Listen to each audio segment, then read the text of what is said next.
à tous et bienvenue sur Monaco Info pour cette nouvelle édition. Voici les titres qui font l'actualité.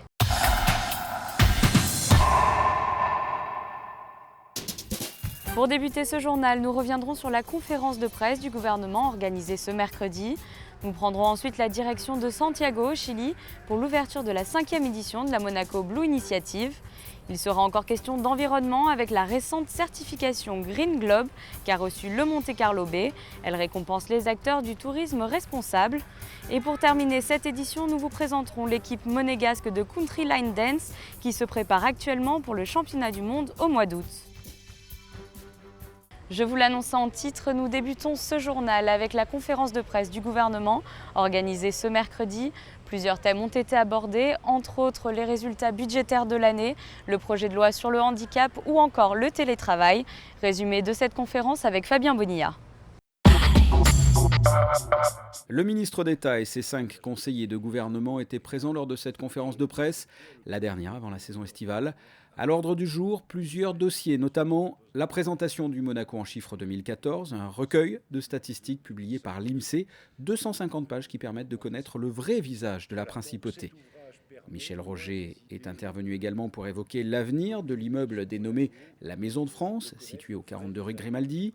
La société qui gère la Maison de France vit une situation financière délicate. De plus, les actionnaires de la société ont connu depuis plusieurs années d'importantes dissensions.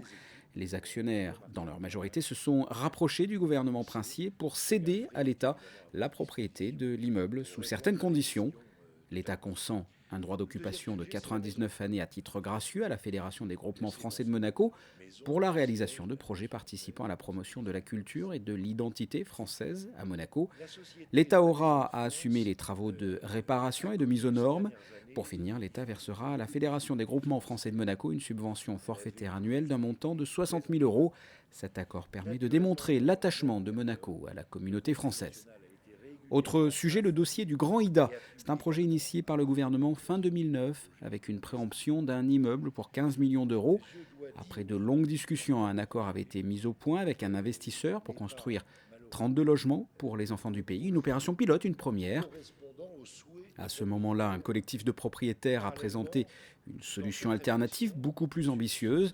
Le gouvernement a alors considéré qu'il fallait laisser sa chance aux initiateurs du projet, dans le but de voir s'il était possible de réaliser quelque chose de différent tout en correspondant aux besoins des enfants du pays, mais également aux demandes de certains propriétaires privés du secteur.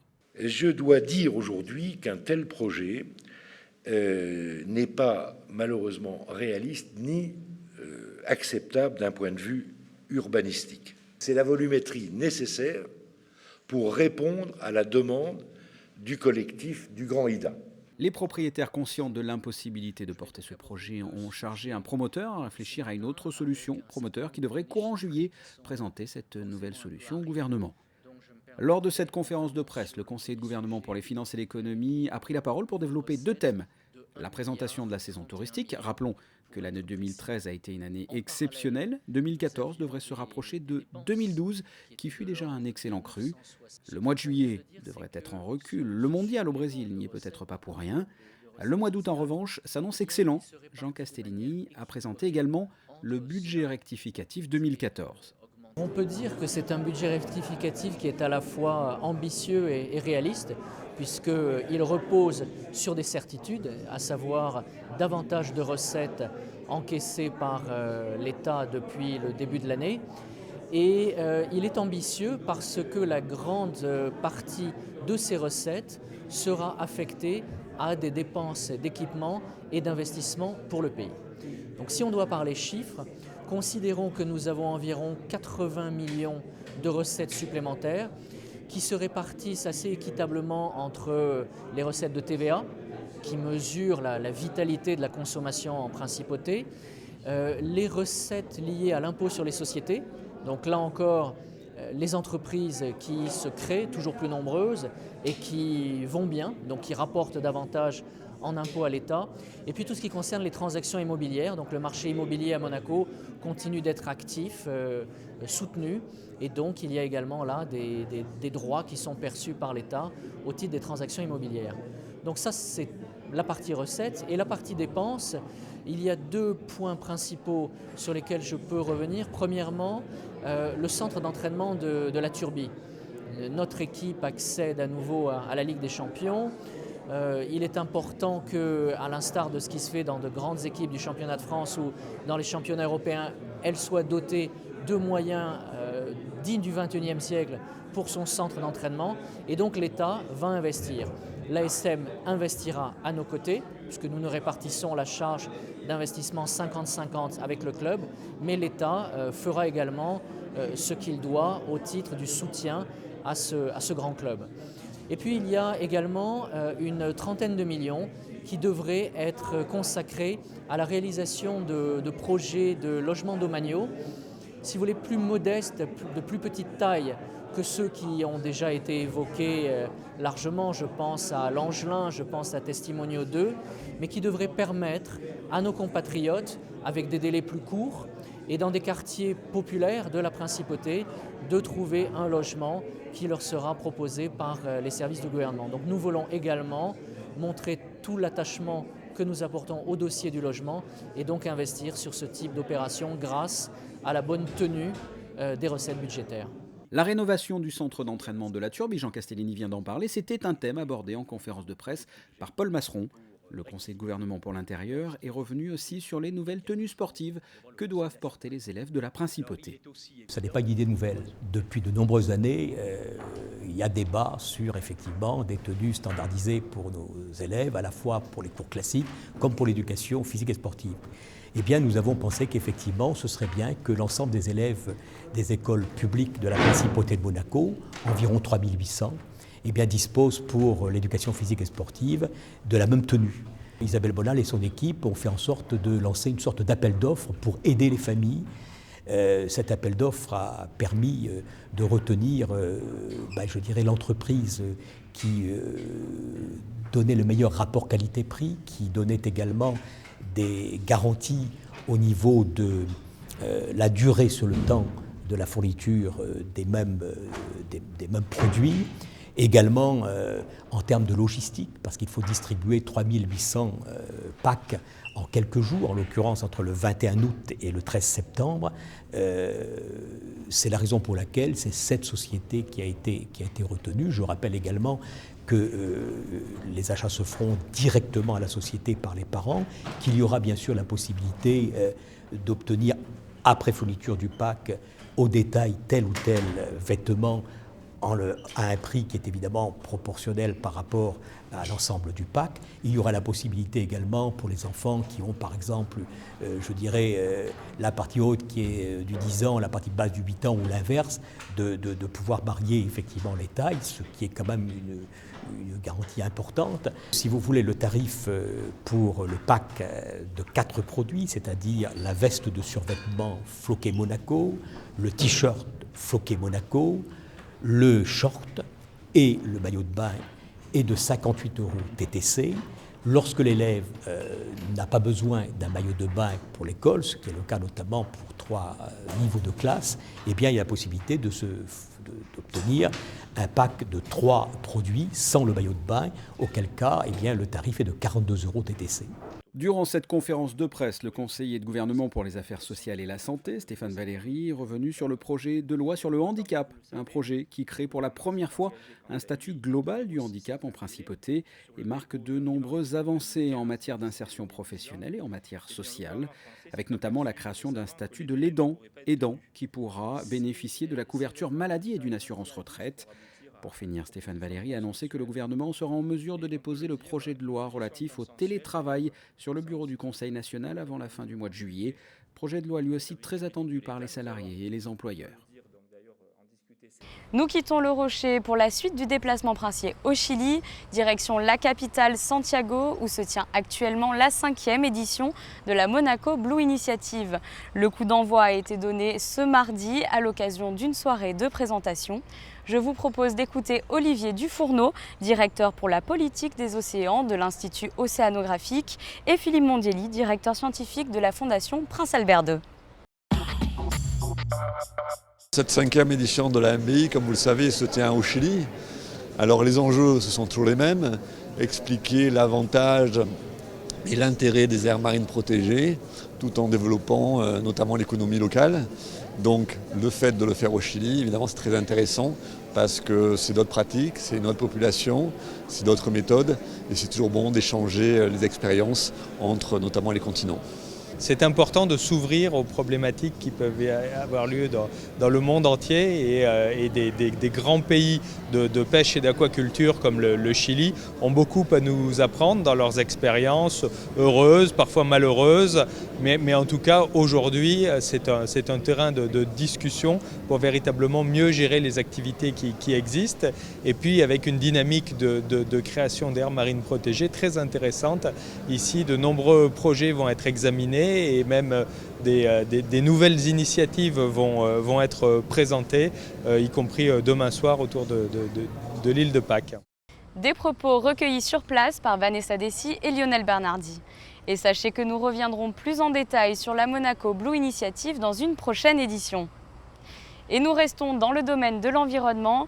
2 établissements de la SBM ont reçu récemment la certification Green Globe.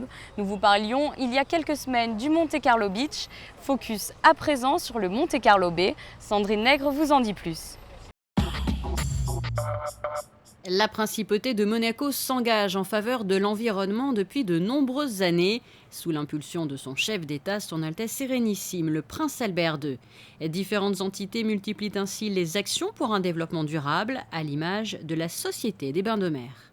Le green pour la Société des Bains de Mer est un sujet majeur. Nous sommes engagés sur ces sujets-là depuis 2007 et bien avant. Et nous avons une charte environnementale qui était en place depuis 5 ans, qui vient d'être renouvelée au mois de décembre 2013 pour 3 ans à venir, 2013 jusqu'à 2016. Et cela porte sur 39 actions, sur des domaines qui touchent aussi bien au management environnemental et aux certifications, et en allant jusqu'à le tri sélectif, la biodiversité, les constructions renouvelables, la consommation des énergies. La certification Green Globe obtenue par le Monte Carlo Bay illustre parfaitement cette démarche environnementale, une certification qui récompense un éventail d'actions très vastes. Nous, on a voulu faire ça pas pour un aspect vraiment marketing, on va dire. C'est un engagement de tout le monde, des petits gestes, des grands gestes économiques et culturels que tout le monde s'approprie et on essaie de faire vivre, même en informant les clients petit à petit pour leur faire comprendre que nous sommes vraiment concernés par l'environnement et tout ce qui se passe à l'hôtel et dans Monaco. On a commencé d'abord à créer une équipe, ce qu'on appelle le Green Team. C'est une équipe d'encadrement qui essaye déjà d'identifier ce que nous pouvons faire et motiver le personnel en allant déjà dans tout ce qui est économie d'énergie électrique. On a changé tous nos ampoules de système normal en LED et ça fait beaucoup d'économies. Ensuite, tout ce qui est l'eau par exemple dans les restaurants, maintenant on essaie de faire consommer de l'eau qui est faite à l'hôtel et pas achetée dans tous les eaux industrielles et ainsi de suite. Et les certifications Green Globe obtenues à la fois par le Monte Carlo Bay et son voisin le Monte Carlo Beach sont donc sans surprise une belle fierté pour le groupe. Pour 2 raisons. D'abord parce que ces établissements sont relativement leaders dans leurs initiatives green au sein du resort. Ensuite parce que la certification Green Globe est une certification qui nous intéresse beaucoup, tout simplement par sa notoriété, sa reconnaissance dans le monde du tourisme et du voyage, avec une proximité assez intéressante avec l'univers du luxe qui est le nôtre. Et également parce que nous avons un engagement au niveau du groupe en termes de RSE qui se recoupe assez bien avec cette démarche que couvre l'ensemble des indicateurs de la certification et du référentiel Green Globe. Certification Green Globe, démarche Be Green ou encore The Beach Goes Bio, autant d'exemples qui séduisent une clientèle de plus en plus attachée à la protection de la planète. Découvrez à présent une œuvre inédite qui sera dévoilée pour la première fois à l'occasion de la prochaine exposition Portrait d'intérieur à la Villa Saubert. Il s'agit d'une céramique de Jean Cocteau. Je vous propose d'écouter à ce sujet Célia Bernasconi, commissaire de cette exposition, au micro de Vanessa Dessy. C'est une céramique de Jean Cocteau.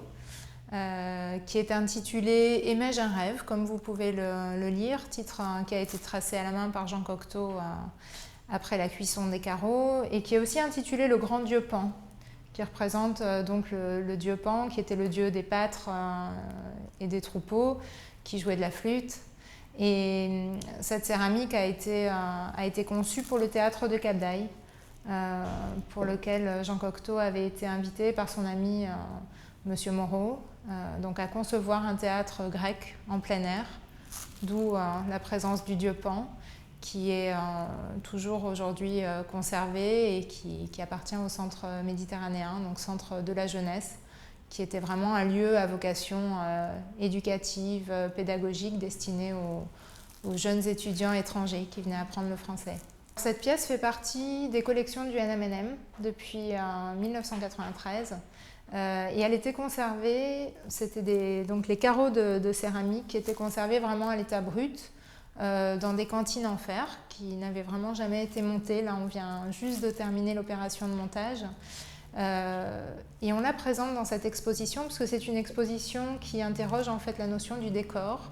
Et on a regroupé 5 artistes qui sont des artistes vivants qui présentent dans la Villa Sauber des pièces. Donc ce sont des pièces d'artistes. Et l'un de ces artistes, Marc-Camille Chaïmovitz, présente une pièce intitulée Jean Cocteau, 3 points de suspension. Et c'est en fait au rez-de-chaussée de la Villa Sauber une installation assez complexe avec différents objets, différentes à la fois des œuvres et des objets trouvés, qui forment une espèce de portrait imaginaire en fait de Jean Cocteau. Ce serait une espèce de chambre rêvée du poète qui s'inspire beaucoup notamment de la chambre des enfants terribles. Et donc tout ce travail autour de Jean Cocteau que montre Marc-Camille Chaïmovitz nous a immédiatement fait penser à cette pièce qui était dans les collections du musée depuis les années 90, qui n'avait pas encore été montrée. Et on lui a proposé tout simplement, Marc-Camille est venu visiter les réserves, il a vu les carreaux de céramique.